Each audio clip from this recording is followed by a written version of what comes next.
வணக்கம் and welcome to my channel. இன்றைக்கி நம்ம பார்க்க போகிற பதிவு ஏஐசிடி நீட் போர்ட்டலில் ஸ்டூடெண்ட்ஸ் ரெஜிஸ்ட்ரேஷன் அவங்க எப்படி ஸ்டெப் பை ஸ்டெப் ரெஜிஸ்டர் பண்ணலாங்கிறத பற்றி பார்க்க போகிறோம். ஸோ வெப்பேஜில் ஏஐசிடி நீட் அப்படின்னு நீங்கள் அடித்தாலும் சரி, இல்லை இன்டர்ன்ஷிப்னு அடித்தாலும் சரி, உங்களுக்கு இந்த மாதிரி நீட் போர்ட்டலோட பேஜ் டிஸ்பிளே ஆகும். ஸோ அதில் ரெஜிஸ்டர் பண்ணுறதுக்கான டீட்டெயில்ஸ் என்னென்ன வேணும்னா 7 டீட்டெயில்ஸ் வேணும்.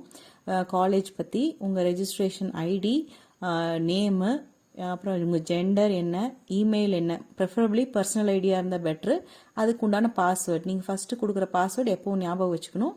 அது ஒரு செக்யூரிட்டி கொஷின் கேட்கும். ஸோ எப்போவுமே நீங்கள் மறந்துட்டீங்கன்னா பாஸ்வேர்டு ரெக்கவரிக்கு ஒரு செக்யூரிட்டி கொஷின்ஸ் மாதிரி கேட்குறாங்க. ஸோ இதெல்லாம் நீங்கள் எடுத்துகிட்டு ஃபஸ்ட் ரெஜிஸ்ட்ரேஷன் பண்ணணும். இதை தான் நம்ம இப்போ ஸ்டெப் பை ஸ்டெப் பார்க்க போகிறோம்.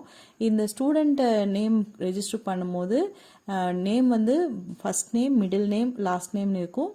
ஸோ நேமில் பார்த்தீங்கன்னா ஃபஸ்ட்டு நேமும் லாஸ்ட் நேமும் இனிஷியல்ஸ் போட்டுக்கலாம். அதே மிடில் நேம் ஆப்ஷனல்ஸ் தான். ஸோ நீங்கள் அதை ஆப்ஷனலாக விட்டுறலாம். அதே மாதிரி இமெயில் ஐடி கொடுக்குறப்ப நீங்கள் அதை ஞாபகம் வச்சுக்கணும். எந்த இமெயில் ஐடி, இப்போ உங்கள் பர்சனல் ஐடியே இருந்தது அப்படின்னா அந்த ஜிமெயில் அக்கௌண்ட்டே கொடுத்துட்டு அதுக்கான இப்போ இங்கே நீங்கள் என்ன பாஸ்வேர்டு கொடுக்குறீங்களோ அந்த பாஸ்வேர்டு தான் ஜென்ரேட் ஆகும். நீங்கள் கொடுத்த இமெயிலோட பாஸ்வேர்டும் இதுவும் நீங்கள் மேட்ச் பண்ணி வச்சுக்கலாம், இல்லை வேறு தனியாக நீங்கள் ரெஜிஸ்டர் பண்ணியும் வச்சுக்கலாம். ஸோ இப்போ வாங்க அந்த நெக்ஸ்ட்டு ஸ்டெப்பாக இந்த பர்சனலைஸ்டு, அதாவது நீட் போர்ட்டலுக்குள்ளே எப்படி லாகின் பண்ணுறதுன்னு சொல்ல போகிறேன். ஸோ இந்த நீட் போர்ட்டல் நம்ம டிஸ்பிளே ஆச்சு இல்லைங்களா, அதில் பார்த்தீங்கன்னா உங்களுக்கு தெரியும் இது national alliance education for alliance and technology. So ஒரு ஸ்டூடெண்ட்டோட ஸ்கில் பேஸ் பண்ணி இன்டர்ன்ஷிப்ஸ் கவர்மெண்ட் ப்ரொவைட் பண்ணுறாங்க. ஸோ ஒரு டார்கெட் வச்சு இதை ஒரு லட்சியமாக அவங்க இத்தனை பேருக்கு இன்டர்ன்ஷிப் கொடுக்கணுங்கிற கான்செப்டில் பண்ணியிருக்காங்க. ஸோ முடித்தவங்க, இதில் டிகிரி முடித்தவங்க, இல்லை இப்போ ப்ரெசண்ட்டாக படிச்சுட்ருக்கிறவங்க யார் வேணால் இதில் ரெஜிஸ்டர் பண்ண முடியும். பிஇ என்ஜினியரிங் படித்தவங்க, ஆர்ட்ஸ் அண்ட் சயின்ஸ் படித்தவங்க, எம்இ எம்டெக் படித்தவங்க, இந்த மாதிரி யார் வேணால் இதில் ரெஜிஸ்டர் பண்ணிக்க முடியும். இது ரெஜிஸ்டர் பண்ணுறதுனால அவங்களுக்கு வித் ஸ்டைஃபண்டோடவும், இல்லை சில பேர் இப்போ படிச்சுட்ருக்கிறவங்கன்னா கோர்ஸ் மாதிரியும் அவங்க இன்டர்ன்ஷிப் அட்டன் பண்ணலாம். ஸோ இது ஒரு valuable internship provided by the கவர்மெண்ட்டுங்க. ஸோ ஏஐசிடியோட ஸ்டெப்பு இனிஷியல் ஸ்டெப்பாக எடுத்துக்கிறோங்க. ஸோ பாருங்கள், இந்த பேஜில் லாகின் அல்லது ரெஜிஸ்டர் அப்படின்னு 2 இருக்கும். நீங்கள் ஆல்ரெடி ரெஜிஸ்டர் பண்ணிட்டீங்கன்னா லாகின் டைரெக்டாக போய்க்கலாம். ஸோ இப்போ ரெஜிஸ்டர் ஃபஸ்ட்டு நம்ம பண்ணணும். அதுக்கு இங்கே ஆப்ஷன் பாருங்கள், ரெஜிஸ்டர் கிளிக் பண்ணிங்கன்னா ரெஜிஸ்டர் நவுன்னு வரும். இந்த ஆப்ஷன்லேயும் நீங்கள் போய் ரெஜிஸ்டர் பண்ண முடியும், அல்லது இந்த வழியிலையும் நீங்கள் போய் ரெஜிஸ்டர் பண்ண முடியும். அதாவது இந்த ஏஐசிடி இன்டர்ன்ஷிப்னு கிளிக் பண்ணிங்கன்னா இந்த பேஜ் டிஸ்பிளே ஆகும். அதில் பார்த்தீங்கன்னா ஸ்டூடெண்ட்டுங்கிற இந்த பேஜை கிளிக் பண்ணிங்கன்னாலும் நீங்கள் டைரெக்டாக போய் அதில் ரெஜிஸ்டர் பண்ணிக்கலாம். ஸோ 2 வகையாக நீங்கள் ரெஜிஸ்டர் பண்ணிக்க முடியும். இப்போ இதில் பண்ணீங்க அப்படின்னா கேட்டகரி ரோலை செலக்ட் பண்ணிவிட்டு யூ கேன் ப்ரொசீடுங்க, நீங்கள் ப்ரொசீட் பண்ணிக்கலாம். இதே ஏஐசிடி இன்டர்ன்ஷிப் போர்ட்டலில் ரெஜிஸ்டர் பண்ணணுன்னா நீங்கள் ஏஐசிடி இன்டர்ன்ஷிப்னு நீங்கள் டைப் பண்ணிங்கன்னா இந்த மாதிரி பேஜ் டிஸ்பிளே ஆகும். அதில் லாகின் ரெஜிஸ்டர் 2 இருக்கும். நீங்கள் ரெஜிஸ்டர் கொடுத்துக்கலாம் அல்லது லாகின் டைரெக்டாக போய்க்கலாம். ஸோ ஃபஸ்ட்டு ஸ்டூடெண்ட் கேட்டகரினா நீங்கள் ஸ்டூடெண்ட்டில் கிளிக் பண்ணிவிட்டு ப்ரொசீட் பண்ணுங்கள். ஸோ நான் சொன்ன மாதிரி ஃபஸ்ட்டு காலேஜ் டீட்டெயில்ஸு, அங்கே ரெஜிஸ்டர் என்ரோல்மெண்ட் ஐடின்னு கேட்கும். அங்கே நீங்கள் உங்கள் ரெஜிஸ்ட்ரேஷன் ஐடி, ரெஜிஸ்ட்ரேஷன் நம்பர் கொடுத்துக்கணும். ஸோ இப்படி தான் ப்ராசஸ் போகுது. ஸோ பார்த்தீங்க அப்படின்னா ஃபஸ்ட்டு பிளாக்ல நீங்கள் என்ன ஃபில் பண்ணணுன்னா,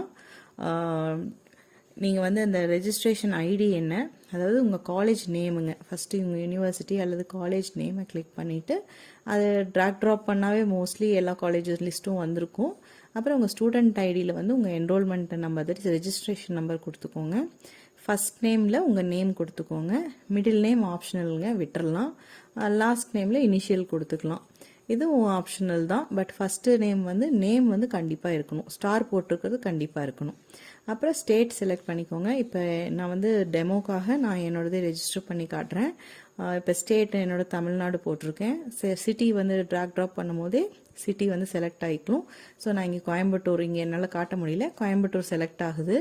அப்போ கோயம்புத்தூரில் நான் செலக்ட் பண்ணிவிட்டு உங்கள் கான்டாக்ட் நம்பர் கொடுத்துக்கோங்க. அப்புறம் இங்கே எப்போவுமே அதை மொபைல் வாட்ஸ்அப் இருக்கிற நம்பராக பார்த்து கொடுத்துட்டிங்கன்னா ஈஸியாக இருக்கும். ஏதாவது இன்ஃபர்மேஷன் வருதுன்னா கூட உங்களுக்கு ஈஸியாக அவங்க கான்டாக்ட் பண்ணுவாங்க. அப்புறம் உங்களோட email ID. So email ID இங்கே நீங்கள் கொடுக்குறது உங்கள் பர்சனல் ஐடி கொடுக்கறது பெட்டர். ஏன்னா உங்களுக்கு இன்ஃபர்மேஷன்ஸ் வர்றது அது மூலயமா தான் கிடைக்கும். ஸோ இதுக்கான பாஸ்வேர்டு வந்து இங்கே நீங்கள் ரெஜிஸ்டர் பண்ணுறதுக்கு எதுவோ அதை தான் நீங்கள் இங்கே ஞாபகம் வச்சுக்கணும். ஸோ அதனால தான் பாஸ்வேர்டு 2 டைம் கேட்குது, கன்ஃபார்ம் பண்ண சொல்லுது. ஸோ நீங்கள் வந்து பர்சனல் ஐடி இது கொடுத்துருந்து அதே பாஸ்வேர்டு இங்கே வச்சுக்கிட்டாலும் okay, it is up to you. நீங்கள் எப்படி வச்சுக்கிறீங்களோ வச்சுக்கோங்க. அதே மாதிரி ஒரு செக்யூரிட்டி கொஷினுக்கு நீங்கள் ஆன்சர் பண்ண வேண்டியிருக்கும். அதை ஆன்சர் பண்ணி முடிச்சுட்டு நீங்கள் ஐ எம் நாட் அ பாட்னு கிளிக் பண்ணிங்கன்னா ரெஜிஸ்ட்ரேஷன் கிளிக் பண்ணால் போகும். ஸோ பாருங்கள், இங்கே நான் ஒரு மிஸ்டேக் பண்ணிட்டேன். மேலே வந்து ஏஐசிடி அஃபிலியேட்டட் ஆர்கனைசேஷன் அல்லது நான் ஏஐசிடி அஃபிலியேட்டட் ஆர்கனைசேஷன் இருக்குது. எங்களுது வந்து ஏஐசிடி அஃபிலியேட்டட் ஆர்கனைசேஷன் கீழே வரனால அதை தான் கிளிக் பண்ணும். அட்டானமஸ் எல்லாம் அதில் கிளிக் பண்ணிக்கலாம். யூனிவர்சிட்டி வேறு இதெல்லாம் வந்து கேட்டகரியெல்லாம் நான் AICTE. So AICTE affiliated institutions எல்லாம் இதை கிளிக் பண்ணிக்கோங்க. நான் ஏஐசிடினா அதை கிளிக் பண்ணிக்கோங்க. ஸோ கிளிக் பண்ணி முடிச்சுட்டு சப்மிட் கொடுத்தீங்க அப்படின்னா உங்களுக்கு வந்து ரெஜிஸ்ட்ரேஷன் சக்ஸஸ்ஃபுல் ஆச்சு அப்படின்னா உங்களுக்கு இந்த மாதிரி ஒரு ஸ்க்ரீன் டிஸ்பிளே ஆகும். அதாவது good job, you have successfully ரெஜிஸ்டர்னு வருங்க. இதை நீங்கள் ஓகேன்னு கிளிக் பண்ணிவிட்டு ஃபஸ்ட்டு உங்கள் ரெஜிஸ்ட்ரேஷனை வெரிஃபை பண்ண சொல்லும். ஸோ இப்போ நீங்கள் பார்த்தீங்கன்னா உங்கள் ரெஜிஸ்டர்டு ஐடி நீங்கள் என்னவோ அதை கிளிக் பண்ணிவிட்டு வெரிஃபை பண்ணணும். அந்த இமெயிலில் உங்களோட இமெயிலில் போய் நீங்கள் வெரிஃபை பண்ணால் மட்டும்தான் உங்களுக்கு உள்ள லாகின் ஆகும். இல்லைனா இந்த மாதிரி எரர் வந்துட்டே இருக்கும். இந்த எரர் வரதை பார்த்து நீங்கள் பயந்துக்க வேண்டாம். ஸோ இப்போ பாருங்கள், நான் ஃபஸ்ட்டு என்னோடய மெயில் ஐடி போட்டுட்டேன். இங்கே நான் என்ன பாஸ்வேர்ட் போட்டிருக்கணும் அதை போட்டுட்டு நம்ம வெரிஃபை பண்ணுறோம். ஃபஸ்ட்டு வெரிஃபை மெயிலுக்கு வெரிஃபிகேஷன் லிங்க் கொடுத்துருப்பாங்க. ஸோ அந்த வெரிஃபிகேஷன் லிங்க்லேயும் மறுபடியும் நீங்கள் என்ன பண்ணணும்னா நீங்கள் இங்கே என்ன மெயில் ஐடி கொடுத்தீங்களோ அந்த மெயில் ஐடி போட்டுட்டு வெரிஃபைன்னு கிளிக் பண்ணிங்கன்னா உங்களது பார்த்தீங்கன்னா லிங்க் வந்து சென்ட் பண்ணியிருப்பாங்க. எங்கன்னா நீங்கள் மெயில் ஐடி எது கொடுத்தீங்களோ அந்த மெயிலுக்கு போயிருக்கும். ஸோ இப்போ நீங்கள் ப்ரௌசரில் ஜிமெயில் அக்கௌண்ட் ஓப்பன் பண்ணி, அதாவது எந்த மெயில் ஐடி கொடுத்தீங்களோ அந்த மெயில் ஐடி ஓப்பன் பண்ணிங்கன்னா உங்கள் மெயிலில் இது மாதிரி ரிசீவ் ஆகிருக்கும். அக்கௌண்ட் ஆக்டிவேஷன் லிங்க்கு, இந்த மாதிரி வெரிஃபிகேஷன் லிங்க்குங்கிற மாதிரி ஏஐசிடிலேருந்து சென்ட் பண்ணியிருப்பாங்க. ஸோ இந்த பச்சை கலரில் வெரிஃபை இமெயில் கிளிக் பண்ண அப்புறம் உங்களுக்கு இந்த மாதிரி ஒரு லிங்க் கிடைக்குங்க. ஸோ இந்த லிங்க்கை நீங்கள் வந்து கிளிக் பண்ணிட்டீங்கன்னா டேரெக்டாக அது வந்து